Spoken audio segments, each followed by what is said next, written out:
Hello everyone, कैसे हैं आप लोग। आई होप कि आप लोग बहुत बढ़िया होंगे और अपनी लाइफ में दोस्तों बहुत अच्छा कर रहे होंगे। और मैं उम्मीद करता हूं कि जो भी गेट 2023 के एस्पिरेंट्स हैं वो with full focus, with full concentration इस समय अपने सब्जेक्ट्स को रिवाइज कर रहे होंगे, टेस्ट सीरीज मॉक टेस्ट वगैरह लगा रहे होंगे, जिससे कि वो गेट में अच्छा कर पाए, अच्छी तरीके से गेट को लिख पाए और अच्छा परफॉर्म कर पाए दोस्तों।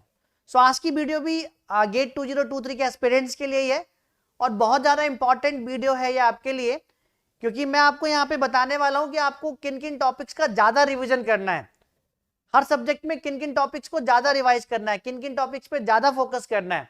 क्योंकि अगर आप उन टॉपिक्स पे, हर सब्जेक्ट्स पे फोकस कर लोगे तो गेट में अच्छा परफॉर्म करोगे, अच्छा मार्क्स आ जाएगा आपका गेट में दोस्तों। तो this is your Pankaj Mishra sir, welcome back to my channel gate CSCG tips. अगर आप इस चैनल पे पहली बार विजिट कर रहे हैं, चैनल को सब्सक्राइब करके बेल आइकन को प्रेस कर लीजिएगा, जिससे कि आपको सारा गेट रिलेटेड कंटेंट भी यहाँ पे मिलता रहे और गेट से रिलेटेड मोटिवेशन एंड गाइडेंस वाली वीडियो भी मैं आपको यहाँ पे देता रहूंगा टाइम टू टाइम। ठीक है, सो दोस्तों स्टार्ट करते हैं अपना आज का यहाँ पर वीडियो। तो पूरा सब्जेक्ट्स रिवाइज करने से बेटर है, पूरा सब्जेक्ट्स अगर आप सिर्फ गेट में 50 से 60 मार्क्स लाना चाहते हैं, तो अगर आप अभी बिगिन कर रहे हैं, ठीक है, तो आप इन टॉपिक्स को अगर रिवाइज कर लेंगे, और इन्हीं टॉपिक से क्वेश्चंस रिपीट होते हैं, ठीक है, इन्हीं कॉन्सेप्ट से क्वेश्चंस रिपीट होते हैं एवरी ईयर इन गेट। ठीक है दोस्तों, तो कौन कौन से टॉपिक्स हैं मैं आपको यहाँ बताने वाला हूँ सब्जेक्ट बाय सब्जेक्ट। अगर आप इन सारे टॉपिक्स के क्वेश्चंस प्रैक्टिस कर लेंगे, इवन PYQs लगा लेंगे अभी से, इन सारे सब्जेक्ट्स के इन टॉपिक्स के PYQs लगा लेंगे, तो आपके कॉन्सेप्ट क्रिस्टल क्लियर हो जाएंगे। और आपको अगर उस टाइप का क्वेश्चन, ठीक है, इन कॉन्सेप्ट से क्वेश्चन मिलेगा गेट 2023 में, तो आप उसको डेफिनेटली करके आएंगे। और ये मेरा एक्सपीरियंस की पिछले 10 सालों का एक्सपीरियंस है, जो मैं गेट पिछले 10 सालों से पढ़ा रहा हूँ और 1 लाख से ज्यादा स्टूडेंट्स को मैंने ऑनलाइन ऑफलाइन गाइड किया हुआ है, तो कहीं ना कहीं मैटर जरूर करता है। तो मैं अपने एक्सपीरियंस से बता रहा हूँ कि ये टॉपिक्स, कि इन टॉपिक्स से क्वेश्चन जरूर आएंगे, ठीक है, इन टॉपिक्स पर बेस्ड कॉन्सेप्ट से क्वेश्चन जरूर आएंगे। तो आप क्या करें, इन टॉपिक्स पर बेस्ड PYQs लगा लें, ठीक है, हर सब्जेक्ट के। तो चलो मैं स्टार्ट करता हूँ अपना आज का सेशन यहाँ पर, और मैं आपको बताता हूँ सब्जेक्ट वाइज टॉपिक्स। तो अगर मैं प्रोग्रामिंग एंड डेटा स्ट्रक्चर की बात करूँ, सबसे पहला जो मेरा यहाँ पे सब्जेक्ट है वो मैं ले रहा हूँ प्रोग्रामिंग एंड DS। तो दोस्तों यहाँ पर हर साल जो क्वेश्चन आपसे पूछा जाता है वो रिकर्सन से जरूर पूछा जाता है, ठीक है, रिकर्सन को आप अच्छा कर लीजिए, ठीक है। उसके बाद आप पॉइंटर टॉपिक को अच्छा कर लीजिए, फिर आप ट्री पढ़ लीजिए, ठीक है, ट्री टॉपिक से भी क्वेश्चंस पूछे जाते हैं, ठीक है, स्टैक्स एंड क्यूज से भी क्वेश्चंस पूछे जाते हैं, ठीक है। तो आप इतने टॉपिक यहाँ पे जो है अच्छा कर लीजिए प्रोग्रामिंग एंड डेटा स्ट्रक्चर में, मतलब यहाँ के जितने भी क्वेश्चंस हैं उनको लगा डालिए, ठीक है। तो ये तो प्रोग्रामिंग एंड डेटा स्ट्रक्चर की बात हो गई। दूसरा सब्जेक्ट मैं यहाँ पे ले रहा हूं आपका एल्गोरिथम। एल्गोरिथम, तो एल्गोरिथम में आप देखते होंगे कि every year time complexity and space complexity से क्वेश्चन होता है, डायनामिक प्रोग्रामिंग से क्वेश्चन होता है, मतलब यहां से आपको मिलेंगे क्वेश्चंस, ओके, और सॉर्टिंग एल्गो से क्वेश्चंस होते हैं, ठीक है। सो यहाँ पे 3 टॉपिक ही आपको कवर करने हैं, okay, time and space complexity, मैं टेक्निकल सब्जेक्ट्स की बात कर रहा हूं, ठीक है, सॉर्टिंग एल्गो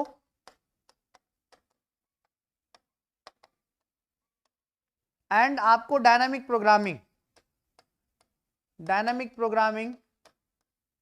की सारी प्रॉब्लम्स को सॉल्व कर लेना है, ठीक है। तो यहां से आप अगर इन 3 टॉपिक्स को आप कवर कर लेंगे यहाँ पे एल्गोरिथम में, तो आपकी डा कवर हो जाएगी और मैक्सिमम क्वेश्चंस आपके यहीं से पूछे जाएंगे, ठीक है। अगर मैं बात कर लूं यहाँ पे ऑपरेटिंग सिस्टम की, जितने टॉपिक्स मैं आपको बता रहा हूं आप इन्हीं टॉपिक्स को रिवाइज करिए, अच्छे से कॉन्सेप्ट्स को रिवाइज करिए, ठीक है। ऑपरेटिंग सिस्टम की अगर मैं बात कर लूं, तो ऑपरेटिंग सिस्टम में आपका CPU शेड्यूलिंग इंपॉर्टेंट, जो इंपॉर्टेंट रोल प्ले करती है वो CPU शेड्यूलिंग है, ठीक है, इसको आप अच्छे से देख लीजिए।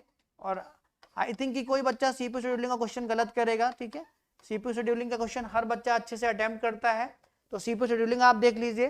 प्रोसेस सिंक्रोनाइजेशन से एवरी ईयर क्वेश्चन आता है, ठीक है। प्रोसेस सिंक्रोनाइजेशन टॉपिक को एकदम अच्छे से कवर कर लीजिए। एंड आप यहाँ पे मेमोरी मैनेजमेंट में पेजिंग, आप पेजिंग को कवर कर लीजिए, पेजिंग, ठीक है। Paging, page replacement algorithms cover कर लीजिए, ठीक है। ये सारी चीजें आप कवर कर लीजिए यहाँ पे। और डिस्क शेड्यूलिंग भी आप कवर कर लीजिए, ठीक है। डिस्क शेड्यूलिंग से भी क्वेश्चन आपका एक्सपेक्ट किया जाता है, डिस्क शेड्यूलिंग आप कवर कर लीजिए। तो ये इतने टॉपिक्स आप ऑपरेटिंग सिस्टम में कर लीजिए, ठीक है। इसके बाद टीओसी आता है आपका, थ्योरी ऑफ कंप्यूटेशन की अगर मैं बात करूं तो कौन कौन से टॉपिक्स वहां पे इंपॉर्टेंट हैं। थ्योरी ऑफ कंप्यूटेशन की अगर हम लोग बात करें, टीओसी की बात करें, तो टीओसी में कौन कौन से टॉपिक आपके इंपॉर्टेंट हैं।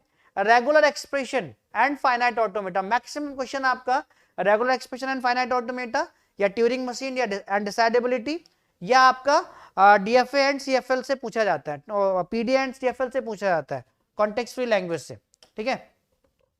तो आप यहां पे कवर कर लीजिए regular expression and finite automata, यहां से आपका मोस्टली 50% क्वेश्चन आपका यहीं से आता है।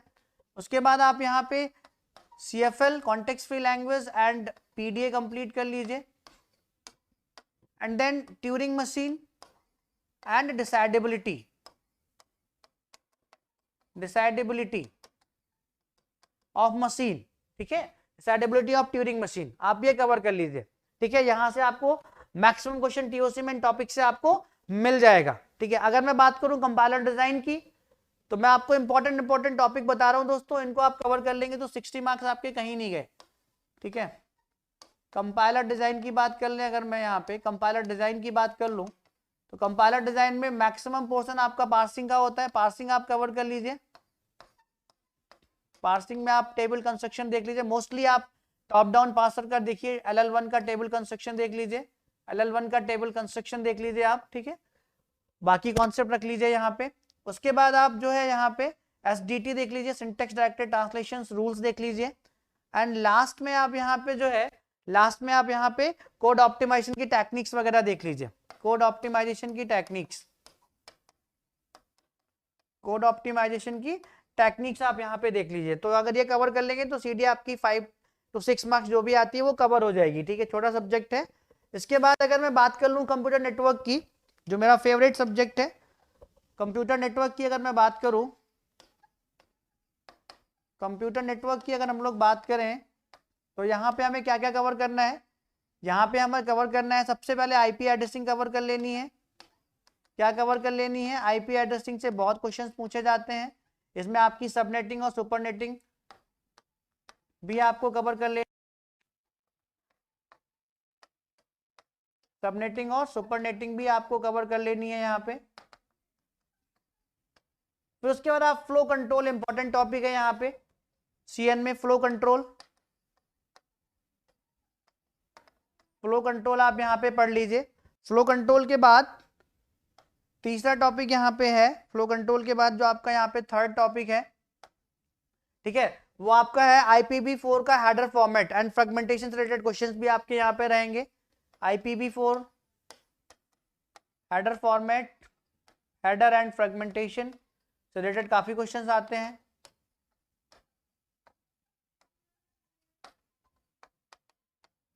एंड लास्ट में आपका यहाँ पर जो है आपको कवर करना है congestion control protocol, congestion control protocols cover कर लेनी है। तो इतना अगर आप सीएन में कर लेंगे तो आपका पूरा कंप्यूटर नेटवर्क जो है कवर हो जाएगा।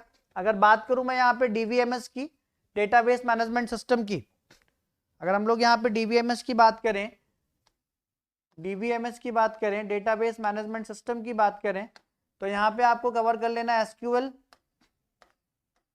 And relation algebra,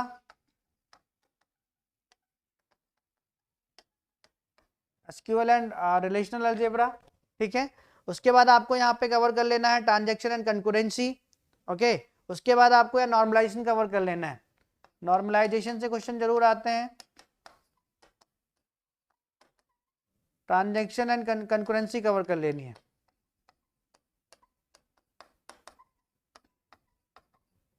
concurrency cover कर लेनी है, आप नोट डाउन कर लीजिएगा, यानी को फोकस कर लीजिएगा गेट एग्जाम देने से पहले, ठीक है। मेजर सब्जेक्ट्स यहाँ पे कवर हो ही गए आपके। अगर मैं डीएमजीटी की बात करूं, ठीक है, डीएमजीटी की बात करेगा, discrete mathematics and graph theory की बात करें तो यहाँ पे आप ग्राफ थ्योरी कवर कर लीजिए, सारे इंपॉर्टेंट फॉर्मूलाज वगैरह देख लीजिए, कॉन्सेप्ट देख लीजिए। ग्रुप थ्योरी आप यहाँ पे कवर कर लीजिए, ग्रुप थ्योरी का टॉपिक यहाँ पे कवर कर लीजिए। क्वांटिफायर्स एंड लॉजिक्स, क्वांटिफायर्स आप कवर कर लीजिए एंड लॉजिक। एंड आप यहाँ पे जो है जनरेटिंग फंक्शन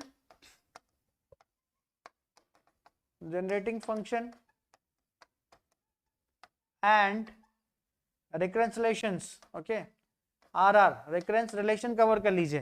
तो अगर आप इतनी सारे, मैंने सारे सब्जेक्ट्स आपके टेक्निकल कंप्यूटर साइंस के कवर कर दिए यहाँ पे, तो इन सारे सब्जेक्ट्स में अगर आप इतने टॉपिक्स कवर कर लेंगे तो आप अच्छा कर सकते हैं। और आप पीवाईक्यूज लगा लीजिए इन टॉपिक के दोस्तों, तो आप अच्छे मार्क्स ला सकते हैं। अप्रोक्स 50 से 60 मार्क्स आप अटेन कर सकते हैं दोस्तों।